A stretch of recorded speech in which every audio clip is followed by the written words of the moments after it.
Ladies and gentlemen, let's give it up. Troy Correia.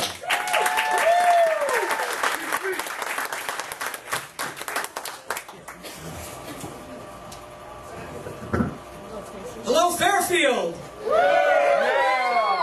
got a nice looking crowd here tonight. I want to start off talking a little bit about men and women, because men and women are so different. Women love to shop. Men love sports. Men hate to shop. Well, some don't. I did that a little too well. Anyway, when I go shopping, if I need a pair of pants, I grab a 30 waist, 30 length. Easy. If I need a t-shirt, I grab a large. I'm done. Women's clothing sizes, though, are so confusing. A few years ago, I asked a girlfriend of mine to explain them to me. She told me something like, all the odd number sizes from 1 to 13 are for petites. All the even number sizes from 14 down are for misses. And all your sizes above that are your plus sizes. But then she tells me, you have to take into consideration your height and weight to get your size. So I'm thinking this sounds like X times Y equals Z. And then I realized why it takes women so long to go shopping. Because you guys got to be a freaking math major just to buy clothes. And I can guarantee it was a man that came up with these clothing sizes too. Wouldn't you agree, ladies? Yeah. And you know why he did that? To keep your ass out of the house while he watched the game.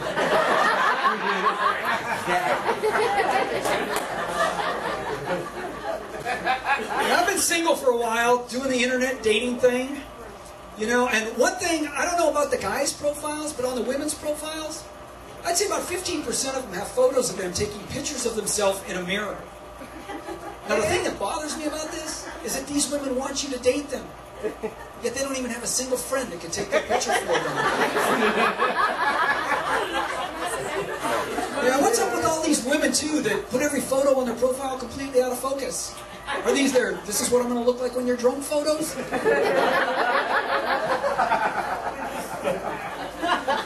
there's another photo I don't quite understand, too. These women that put a photo of themselves with their hot-looking daughters. And I'm not talking young ones. I'm talking like 30 and up, you know. To me, that's like a car dealer putting a picture of this really nice-looking truck up there with a beautiful boat behind it. And you know that if you buy that truck, you're never going to get to ride in that boat.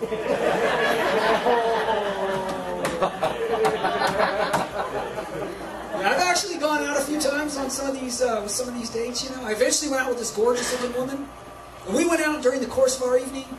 She went on to tell me that she was bi. My mind started racing a million miles a minute. I'm thinking girl-on-girl action, threesome. You know, come to find out, she meant bipolar. So now we're dating. And most of the time it is like I'm with two women at once. This one minute she's a hot, passionate, caring, sensitive individual, and the next minute she's Glenn Close's character from Fatal Attraction. Yeah, these are the kind of women that I always end up with. You know, I put on my profile, I'm looking for a woman that's willing to make a commitment. And I always end up with the ones that just need to be committed. Yeah, the other day I was on one of these sites, and there was a banner up at the top that said, "Want to meet a rich cougar?" I thought, what the hell? I clicked on it.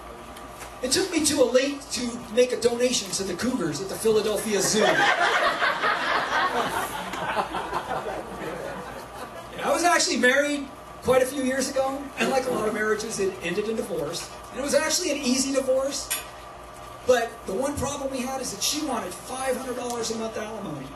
Now this was like over 27 years ago. I was sitting up late one night stressing out about this, watching TV.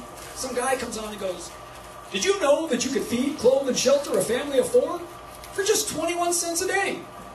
I see some of you guys were thinking the same way I was. And 3 days later, I had her ass on a plane to Botswana. Yeah, she lived like a queen for the next 6 years.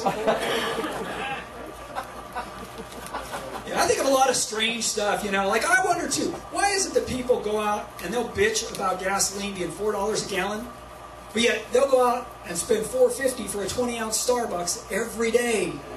It's like, do the math, people, that's like $28 a gallon. You know, and how is it, too, that Oriental people can pick up a single grain of rice with a pair of chopsticks, but they can't drive a damn car?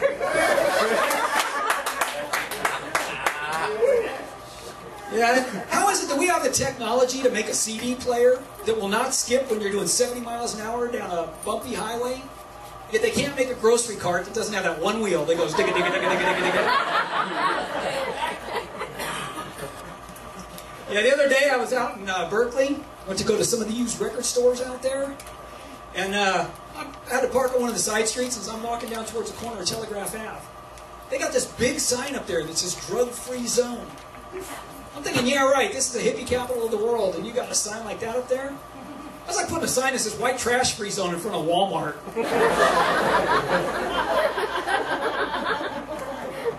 And speaking of music, you know, I mentioned music when I went out to Berkeley to go to the used record stores. I don't know if you guys have ever paid attention, but advertisers use 70s music more than any other era of music to promote their products.